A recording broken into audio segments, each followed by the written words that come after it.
Hey everybody, it's me. I'm back. Oh yeah.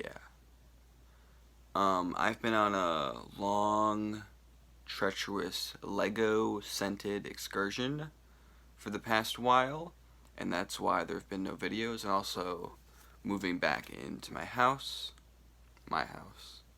house. Um, my internet, I don't, my internet's weird.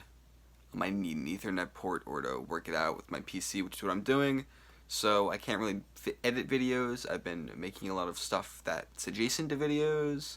I've gotten a lot of footage that I'll make into something, probably. I don't know. Going to the store and buying cheese, milk, and cream. Maybe I'll make yogurt. Maybe I won't. I don't want yogurt today. But that's besides the point. Today I'm going to be talking about Super Mario Bros. 3 for the NES.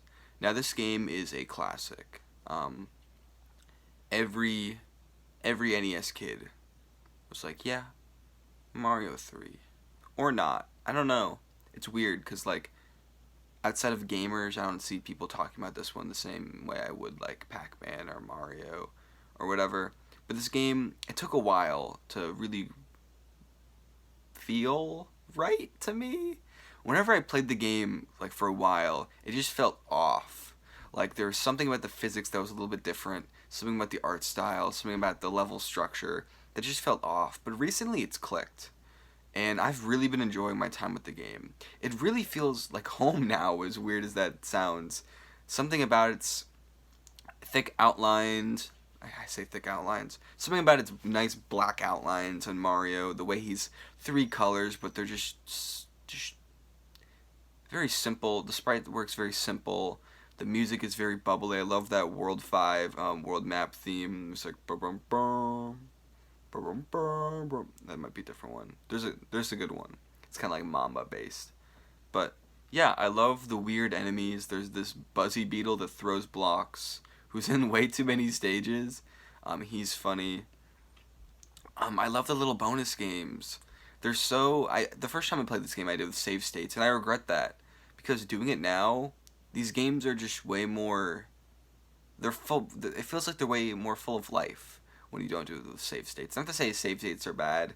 In some games, I still will use them, but after I've done it for the first time, save states. Usually, I'm like, okay, training wheels are off, baby. So, yeah, playing it without. The game is very challenging, and that's really refreshing coming from like a Mario game. The new Super Mario Bros. Games aren't exactly like challenging. That's like my frame of reference. Going back to New Super Mario Bros. Wii, the first few levels are so boring, but in Mario 3, they just get straight to the levels being fun. It just feels classic. All the colors are nice. They're pushing the NES to its limits. I just love this game. I love Mario 3. And I used to not, which is weird. That's how I feel about Mario World. I don't like Mario World that much. It feels off still. Maybe my opinion will change someday. It probably will. Mario World's like one of the only Mario games where I'm like I just feel like it hasn't clicked with me, you know. But yeah, Mario 3 is a really fun game. I just I guess there's a reason why it's the framework for every other Mario game, you know? Like it's really that extra layer to Mario's personality. Like you see it now in Super Nintendo World and the Lego Mario stuff. That game is basically the foundation, like the extra layer of Mario, you know? Like you've got the super basic stuff with Mario 1, Mario 2 is kind of a weird excursion. And then Mario 3, that's like the next layer. And for most Mario stuff, that's the last layer. Like you might get a hint of something from Mario World or 64, but really it feels like Mario had finally solidified into what he was always meant to be in Mario 3. The physics are closer to what they were later. The box art design has that classic Mario art style that they use forever. No more mistaking what color his jeans and shirt were, reversing the colors. The Koopalings that would be in every game were put in there.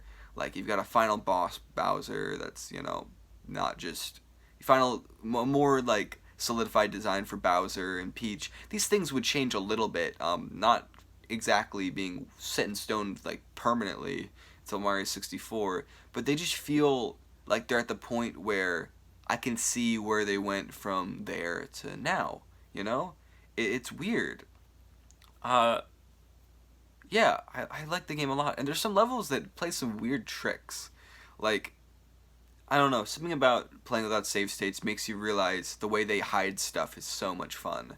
Like, I love when they hide random P-switches and then you get them and then it's like, ooh, money. Because usually money, coins are kind of like, they put them everywhere.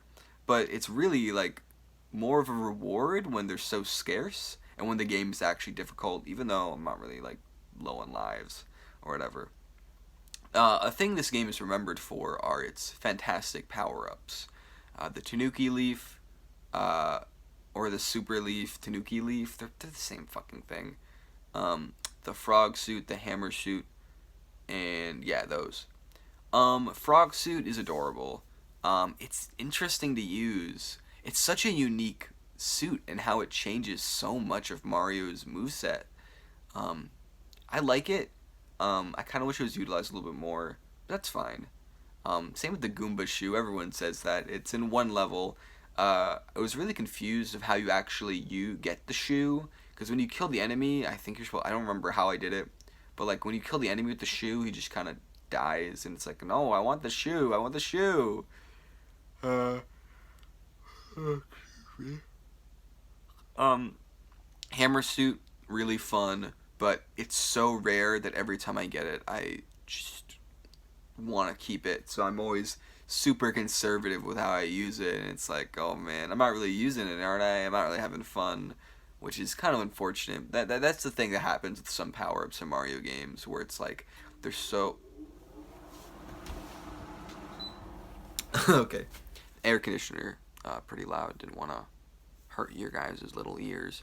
But yeah, there's some power ups in Mario games where it's like, I guess I could find utility for this, but also like it's so rare that I don't want to do that. And especially in later Mario games, it's like I'm sure this is used for some weird secret that I'm gonna regret using now, because then later it's like, oh, this is the use for it, like the mini mushroom or something.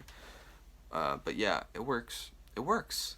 And finding those power ups in the stages and having the special music and like the gigantic power up box where it just pops out, that is exciting. That's awesome. And the one where a bunch of lives comes out, oh my god, it's classic. Super Mario Brothers 3 is a classic. Classic. Classic. Yeah. I like it quite a bit. Not as impactful to me personally as Mario 64 or really any of the 3D games, but it's a really great game, and I recommend it if you haven't played it, but you've played it. Maybe you haven't, I don't fucking know.